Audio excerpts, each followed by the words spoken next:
Hello friends, welcome to Kavi Kanji. இன்றைக்கி நம்ம வீடியோவில் குழந்தைங்கள்லேருந்து பெரியவங்க வரைக்கும் ரொம்ப விரும்பி சாப்பிடக்கூடிய ஒரு பிஸ்கெட் வெரைட்டி தான் பார்க்க போகிறோம். இந்த பிஸ்கெட் பார்த்திங்கன்னா நம்ம வீட்டில் இருக்கிற இன்க்ரீடியன்ட்ஸ் தான் யூஸ் பண்ணியிருக்கோம். ஸோ நீங்களும் ட்ரை பண்ணி பார்த்துட்டு எப்படி இருந்துச்சுன்னு கமெண்ட் பாக்ஸில் சொல்லுங்கள். நம்ம சேனலை இது வரைக்கும் சப்ஸ்கிரைப் பண்ணாமல் இருந்திருந்தீங்கன்னா சப்ஸ்கிரைப் பண்ணிக்கோங்க. அப்போ தான் நான் அப்லோட் பண்ணுற வீடியோஸை உங்களால் மிஸ் பண்ணாமல் பார்க்க முடியும். வாங்க இப்போது டீக்கடை ஸ்டைல் கோதுமை மாவு பிஸ்கெட் எப்படி செய்கிறதுன்னு பார்த்துடலாம். இப்போ ஒரு மிக்சிங் பவுல் எடுத்துக்கலாம். இதில் 1/2 கப் அளவுக்கு ரீஃபைண்ட் ஆயில் சேர்த்துக்கலாம்.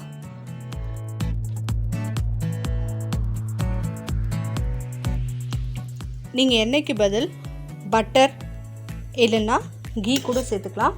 அதுவும் டேஸ்ட் ரொம்ப நல்லாயிருக்கும். இன்றைக்கி நம்ம ஆயில் சேர்த்து தான் செய்ய போகிறோம். இந்த ஆயில் கூட ஒரு 1/4 கப் அளவுக்கு பவுடர்ட் சுகர் ஆட் பண்ணிக்கிறேன்.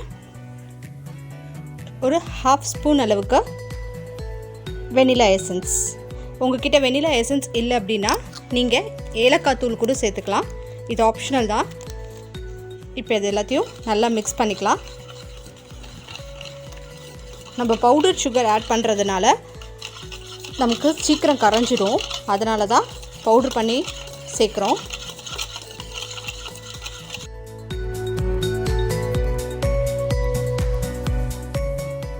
இப்போ சுகர் நல்லா ஆயிலில் மிக்ஸ் ஆயிடுச்சு. இது கூட 1 கப் அளவுக்கு கோதுமை மாவு சேர்த்துக்கிறேன்.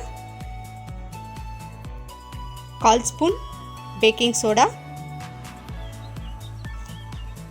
ஒரு 1/2 ஸ்பூன் பேக்கிங் பவுடர். நீங்கள் பேக்கிங் பவுடர் வேணும்னா சேர்த்துக்கலாம். பேக்கிங் சோடா பேக்கிங் பவுடர் வந்து நீங்கள் ஆப்ஷனல் தான், அவாய்ட் பண்ணிக்கலாம். அது சேர்த்திங்கன்னா கொஞ்சம் நல்லா பொறப்பொறன்னு இருக்கும், இல்லைன்னா லைட்டாக ஹார்டாக இருக்கும். மற்றபடி டேஸ்ட்லாம் பார்த்திங்கன்னா ஒரே மாதிரி தான் இருக்கும். ஸோ இப்போ இதை எல்லாத்தையும் நல்லா மிக்ஸ் பண்ணிக்கலாம்.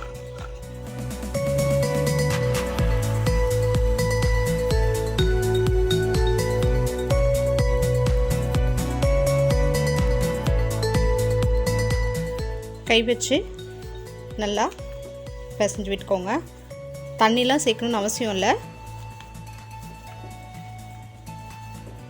இதுவே கரெக்டாக இருக்கும். உங்களுக்கு அப்படி ரொம்ப கட்டியாக இருக்கிற மாதிரி நீங்கள் ஃபீல் பண்ணிங்க அப்படின்னா ஒரே ஒரு ஸ்பூன் அளவுக்கு மட்டும் பால் சேர்த்துக்கோங்க. ஏன்னா மாவோட பிராண்டை பொறுத்து மாறும். எனக்கு அது கரெக்டாக இருக்கு. ஸோ நான் பால்லாம் எதுவும் சேர்க்கலை. இப்போது நமக்கு பிஸ்கெட்டுக்கு மாவு ரெடி ஆகிடுச்சு. இது அப்படியே ரோலிங் பின் வச்சு உருட்டிடலாம்.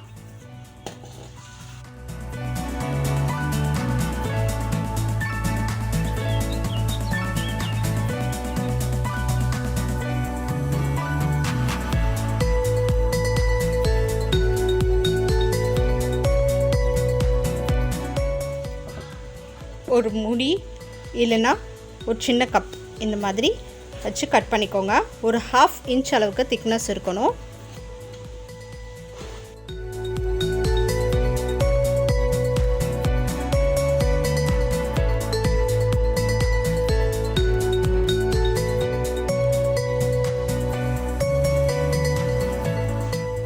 இதே மாதிரி எல்லாத்தையும் கட் பண்ணிக்கலாம்.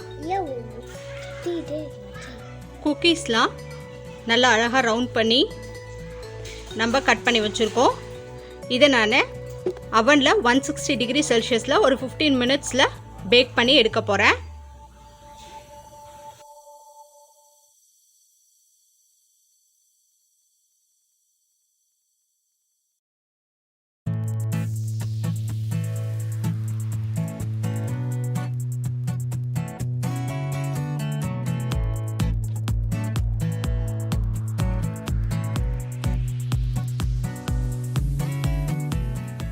நமக்கு கோதுமை பிஸ்கெட்டு சூப்பராக ரெடி ஆயிடுச்சு.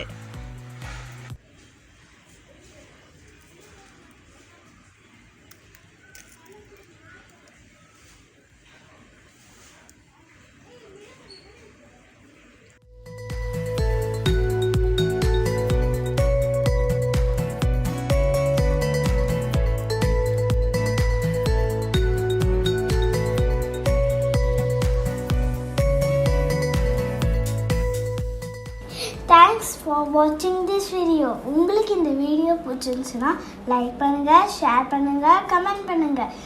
மறக்காம எங்க சேனலை சப்ஸ்கிரைப் பண்ணுங்க. பக்கத்துல இருக்கிற பெல் ஐகானையும் பிரஸ் பண்ணுங்க.